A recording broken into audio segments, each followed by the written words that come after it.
গ্রামের শীত মানেই আগুন পোহানো। বাবার আমি কেবল বসছি এখানে, এই যে আগুন পোহাইতেছি, বাকি সবাই আসতেছে, একে একে বাচ্চারা তো খেলতেছে। বাবা তুমি কিছু বলো, শীত কেমন?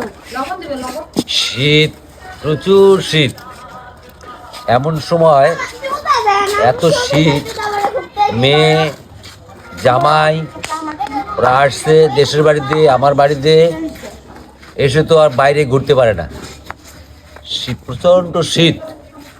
শীতের কারণে জামাইবাবু তো ঘরে, মেয়েকে নিয়ে এই কাঠকুটা পুড়তেছি।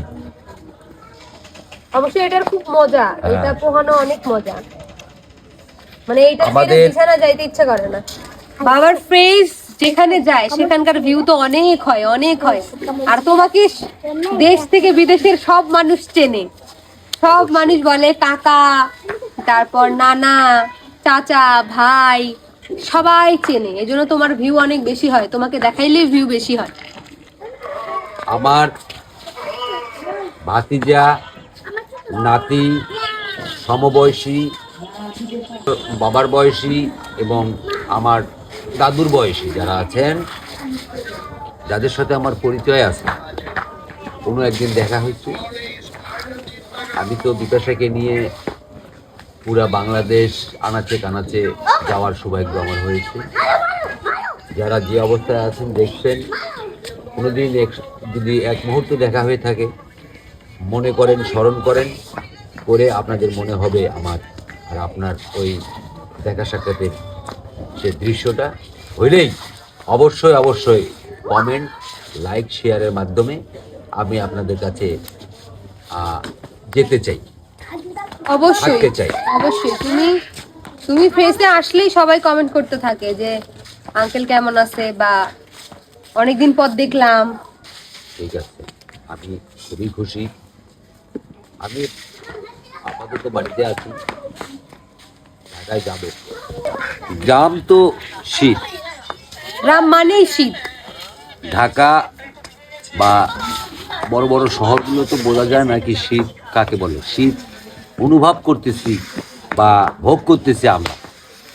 আপনারা যারা শহরে থাকেন আসেন, যারা শীত কোনোদিন উপভোগ করেন নাই গ্রামে চলে আসেন। বিশেষ করে আমাকে যারা ভালোবাসেন বা যাদের সাথে আমার সম্পর্ক আছে বা পরিচয় আছে, সরাসরি চলে আসেন। যারা ঘুরতে আসতে চান অবশ্যই আমাদের গ্রামে আসবেন। সে শীত কাকে বলে টের পাবেন। হ্যাঁ, হাড় কাঁপানো শীত। এখানে শীত। যে হিমালয় আমাদের বাড়ির পাশেই, হ্যাঁ, এই জন্যে শীত আমাদেরকে খুব আনন্দ দেয় এবং ব্যতীত। যেরকম এখন আত্মীয় স্বজন বাসায় আসছে, কেউ বাইরে যেয়ে ঘোরার সুযোগ নেই। গতকালকে ঘরেই থাকতে হবে আর এই আগুন পোহাইতে হবে। গতকাল মেয়ের জামাই, আমার ছেলে মেয়ে, অন্যগুলা সবাই মিলে ঘুরতে গেছে, কিন্তু আসার সময় আর পথ দেখতেছে না। পথ একদম, রাস্তাঘাট কিচ্ছু বোঝা যায় না। গাড়ির ডিম লাইট, হেডলাইট সবগুলো দেওয়ার পরও অতিরিক্ত 15-20 হাত দূরে দেখা যায়। যাই হোক, আসেন, আপনাদের দাওয়াত থাকলো। ঘুরতে আসলে অবশ্যই অবশ্যই আমাদের এলাকায় আসবেন। ভালো থাকেন, সুস্থ থাকেন, আল্লাহ হাফেজ।